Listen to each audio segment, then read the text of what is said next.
This is not a story about how to fix your life.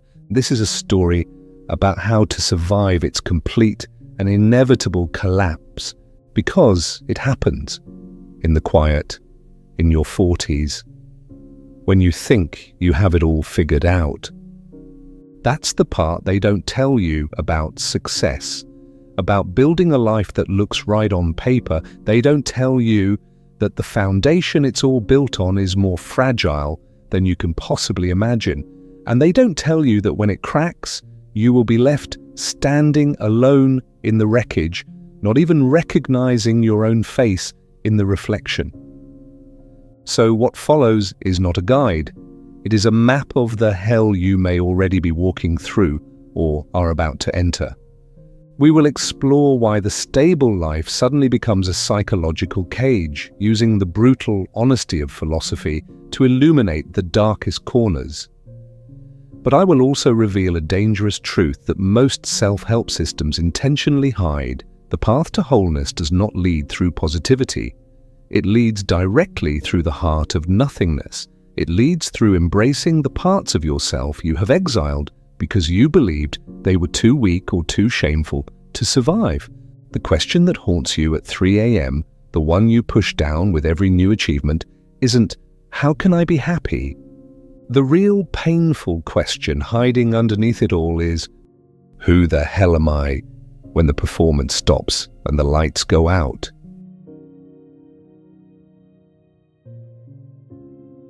I'm 48 years old. Until 3 months ago, my life was a fortress built on decades of discipline, an IT career that pays more than enough, a body that defies its age, a face people say belongs to a man in his 30s, a few loyal friends, a dog, an apartment I own. One by one, I had checked all the boxes society lays out for you. I was the architect of my life, and from the outside, the building looked impressive. And then she left. There was no drama, no shouting, no betrayal. Just a quiet, detaching, unanswered messages, gazes that passed right through me. One day, her side of the apartment was empty, and the silence that remained wasn't just an absence of sound, it was an active, consuming force. I thought I was handling it. I kept up the routine, work, the gym, meals at the right time. But the routine, once my armor, had become just a costume. And then came that Sunday, the Sunday that broke me. The silence in the apartment became a physical pressure. The dog slept by the radiator, the only other living soul in my concrete sanctuary. Morning coffee, a shower, a mindless scroll through news that didn't concern me. And then the vacuum set in. That empty, undefined space of a Sunday afternoon with no plans, no obligations, no one needing me. That was the moment I realized loneliness isn't a state. It's a diagnosis. I grabbed the leash and walked out, not knowing where I was going, just escaping the pressure of the silence.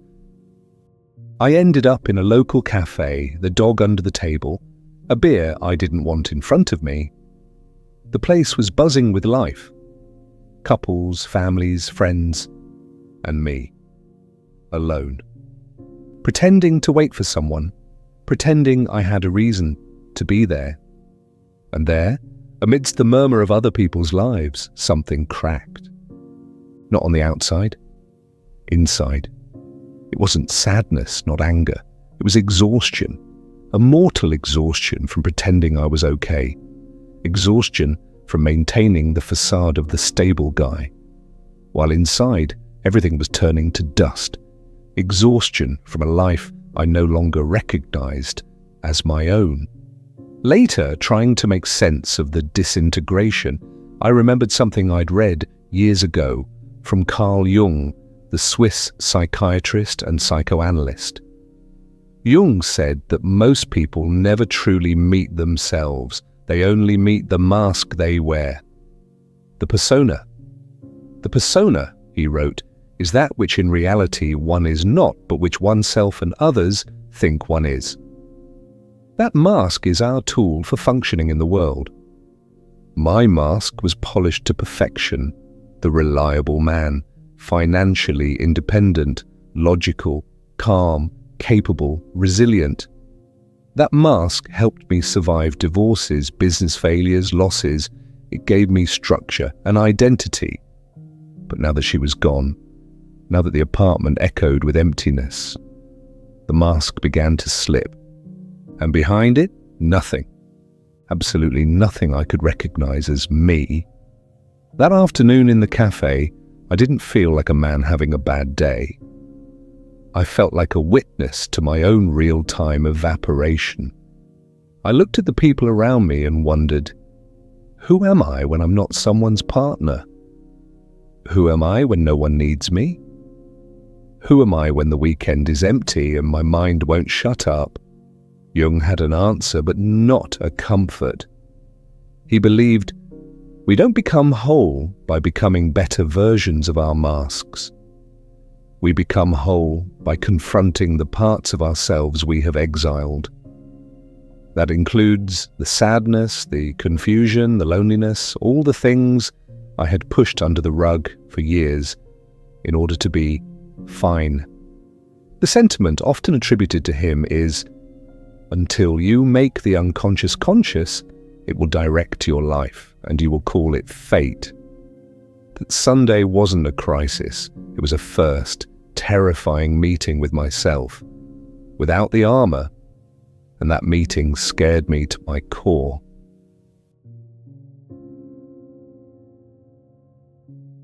After that Sunday, the internal landscape shifted. Not instantly, but gradually, like a dimmer switch slowly turning the lights down in a room I used to live in. The functioning didn't stop. I still worked, trained, cooked, walked the dog. On the outside, the picture remained the same. But underneath the surface, something vital had gone silent. I stopped wanting things. Not in some enlightened Zen master way, but in a hollow, disoriented, almost frightening way. I didn't care about progress at work. I didn't care about dating. I didn't even care about the little things that used to give me a dopamine hit, a good movie, new tech, even the satisfaction of checking off a to-do list. Everything just felt flat. I would lie in bed at night, scrolling on my phone, out of habit, not interest. I would go to the gym, not because I felt motivated, but because it was the only part of my identity that still felt remotely solid. But even that over time started to feel like a performance, like I was trying to maintain the shape of a man who was no longer present inside the shell. That was the moment I returned to Friedrich Nietzsche, not because I was looking for answers, but because he was the only philosopher I could think of who wouldn't lie to me. Nietzsche doesn't offer comfort, he offers confrontation. And one quote of his echoed through me for weeks. He who has a why to live for can bear almost any how. Problem was, I had no more why. My routines used to be fueled by something, ambition, desire, connection. But with her gone and my life quiet again, I started to realize just how much I had built my sense of meaning around motion, goals, momentum, next steps. But now, nothing was moving, and I didn't know what I was building toward anymore. Nietzsche talks about the abyss, that place you fall into when the old structures collapse and there's no clear replacement for them. He warns, he who fights with monsters should look to it that he himself does not become a monster. And when you gaze long into an abyss, the abyss also gazes into you.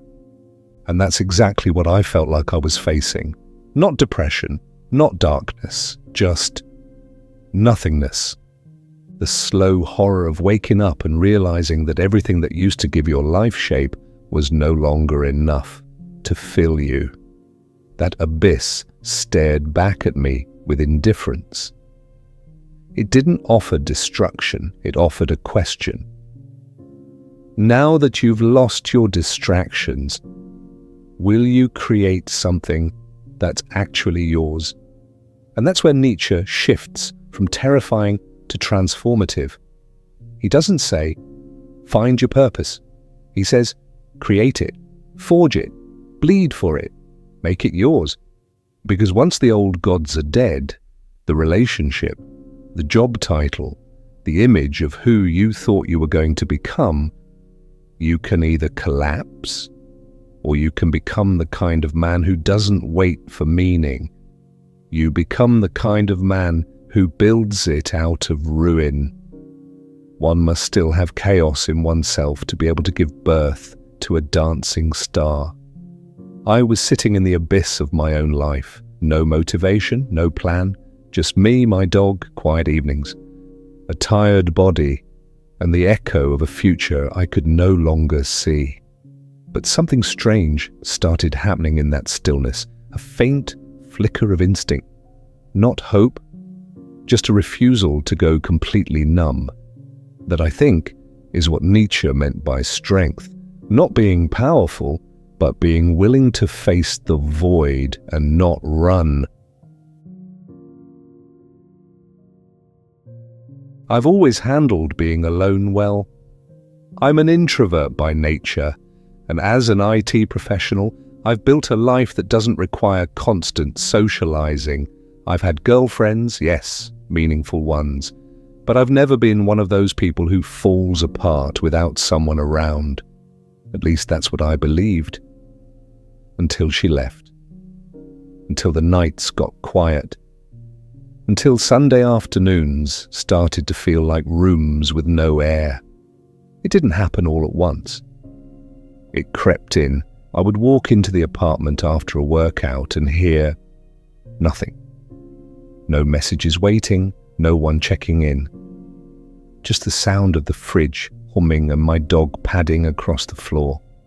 And suddenly, I wasn't comfortable with solitude anymore. It didn't feel like peace. It felt like absence. And that absence began to expose things I didn't know were hiding in me.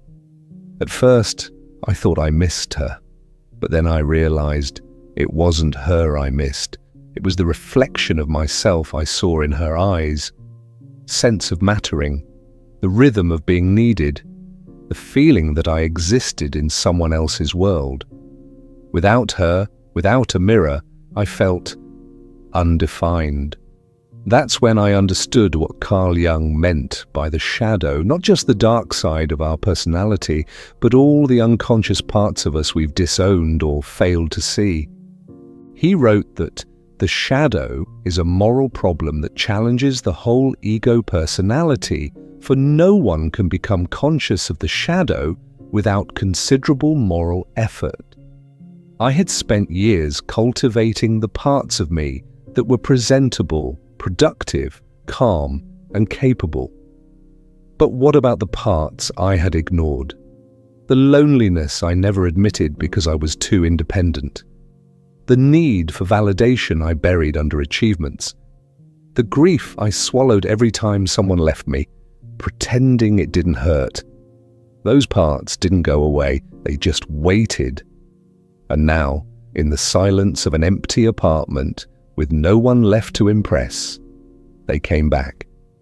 It didn't feel like darkness. It felt like something rising, like old dust being stirred from the basement of my soul. I started remembering things I hadn't thought about in years, moments I was ashamed of, fears I had dismissed. Old questions like, what if I'm hard to love? What if I've built a life around being impressive instead of being known? What if I've never actually allowed myself to be seen, truly seen? Those weren't breakdown thoughts. They were breakthrough thoughts. Painful, necessary, human. Jung said the shadow isn't evil, it's just unknown. It's the version of you that got pushed aside to survive, and I had pushed aside a lot. Now sitting alone, week after week, it all came back. But for the first time, I didn't run. I didn't drown it in distractions. I didn't immediately download dating apps or plan a trip or call 5 friends to keep myself busy. I just sat with it. And weirdly, it felt honest, like I was finally meeting myself without filters, without performance. And that self wasn't polished, wasn't impressive, but it was real.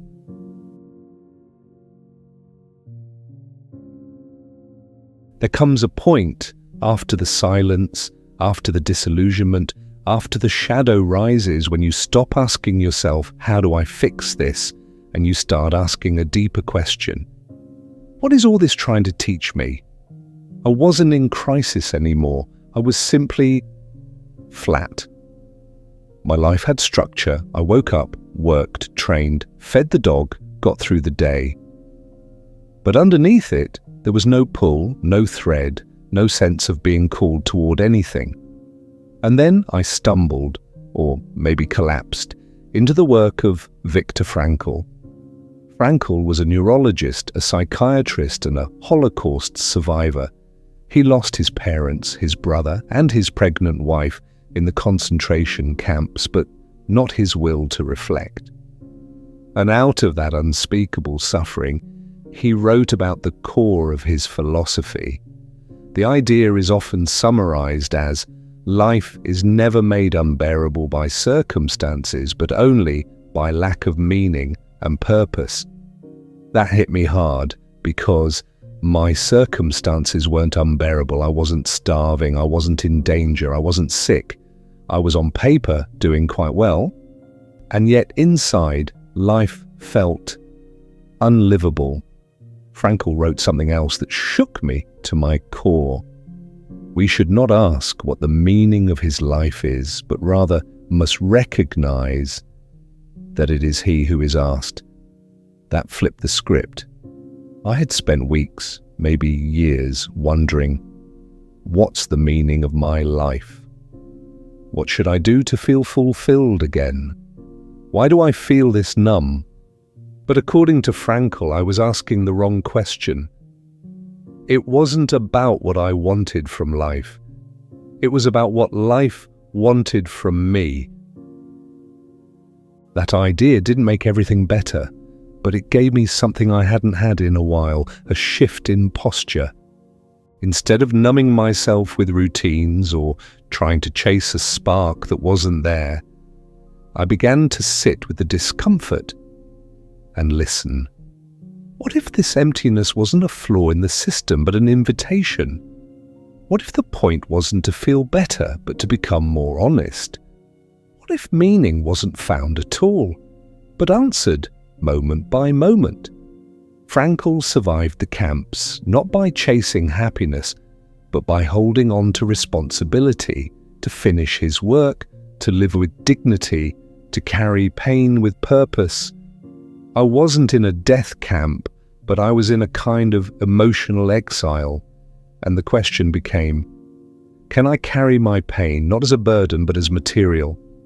I started small. I didn't try to fix my life. I didn't write a new 5-year plan. I just said, okay, if I'm going to be in this space, tired, alone, unclear, then how do I carry it well? I didn't get a rush of motivation, but I got something better. A reason to keep walking. To show up for the day, not because I felt amazing, but because the alternative was to abandon myself. Frankl taught me that meaning isn't found in extraordinary experiences, it's found in how you respond to the ordinary pain of being alive.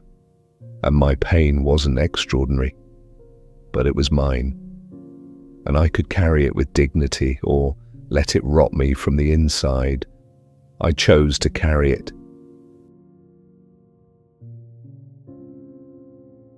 At some point, once you've sat in enough silence, peeled off the mask, stared into the abyss, and questioned meaning, you stop chasing new answers. You start examining the chase itself. Why did I need structure so badly? Why did I obsess over improvement, progress, goals? Why did I always need something to be aiming at, building, optimizing? That's when I stumbled into the black hole of Arthur Schopenhauer, a philosopher so brutally honest, it almost felt like a punch in the chest. Schopenhauer believed that human life is driven by a blind, irrational force he called the will, an endless, uncontrollable metaphysical hunger that pushes us forward. We want, we strive, we chase.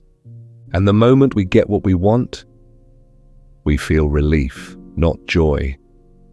And almost instantly, that relief fades, and the hunger returns. All striving springs from want or deficiency, from dissatisfaction with one's condition, he wrote. It is therefore suffering so long as it is not satisfied, but no satisfaction is lasting. On the contrary, it is always merely the starting point of a new striving.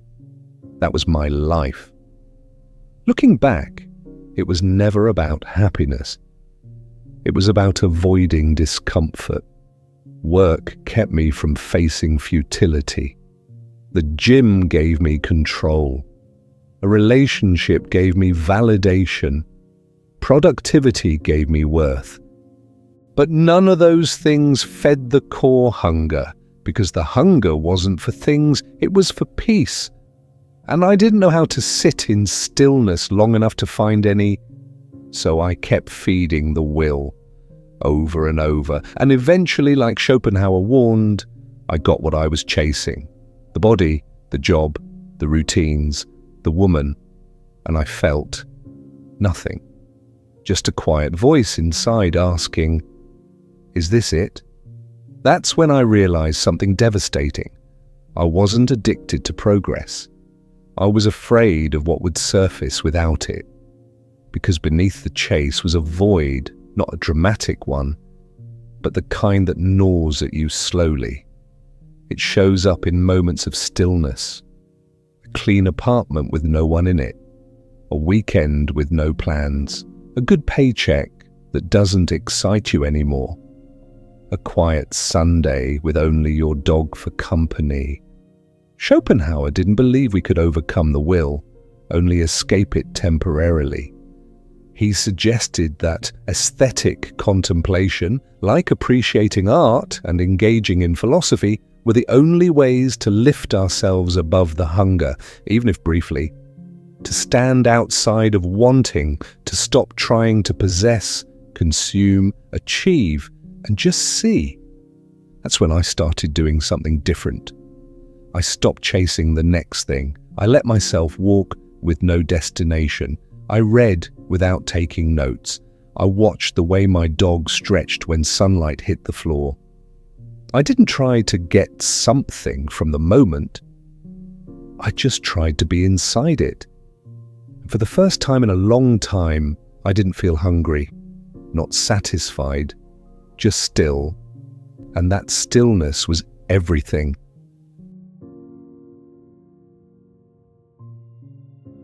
I won't lie to you. There's no heroic ending to this story. No breakthrough moment where I stood on a mountaintop, screamed into the wind, and suddenly felt whole again. What actually happened? I just kept waking up, alone, quiet, unmotivated but present. I walked my dog, I made coffee, I sat in silence. I didn't force myself to make meaning out of every moment. And slowly, painfully slowly, something new started to settle into the space that used to be filled with pretending. I was no longer chasing who I used to be. I was becoming someone new, someone simpler, more quiet, less hungry. I still had no grand vision for the future, but I wasn't looking for one anymore. I had something else, a deeper relationship with reality, with myself. I started telling people the truth when they asked how I was. Honestly, I'm tired of everything, but I'm still here. I stopped lying in subtle ways, the I'm good texts, the I've been busy excuses, the fake interest in conversations that drained me. And in return, I noticed something strange. People leaned in, they started telling me their truths, their quiet Sundays, their breakups, their loneliness, their own maskless moments. Turns out a lot of people are living behind polished personas, just like I was, and they're starving for something real. I don't know what happens next in my story, but I know this: the man I used to be, he wasn't fake, but he was exhausted. He was constantly building, proving, achieving, attracting, earning, performing. He was good at surviving. But this version of me, he's learning how to live. Not loudly, not perfectly, not always confidently, but honestly. I'm not here to offer advice. I'm just here to say, if you're 48 and sitting alone in a cafe with your dog, wondering why life feels like it's passing through you instead of happening to you, I see you. If your girlfriend left and the silence feels unbearable, I've been there. If you look like you got it all together, but inside you feel like you're unraveling, you're not crazy. You're waking up. And waking up is brutal. But it's the only way to live without the mask. Carl Jung taught me that the mask must break so we can become whole. Nietzsche taught me that the abyss is not the end, it's the beginning of becoming. Jung again showed me that everything we've exiled in ourselves waits to return and wants to be known. Frankl reminded me that life is not something we demand answers from, but something that demands answers from us. Schopenhauer exposed the lie of constant striving and revealed the dignity in stillness. And now, I'm still here, still learning, still sitting in silence, but no longer afraid of it. Because that silence, it's where the real man was waiting all along. If this story resonated, if you recognized a piece of your own struggle in mine, leave a comment below, not with advice, not with a solution, just so we know we're not alone in this. Because in this awakening, the only thing that helps is knowing others are waking up right alongside you.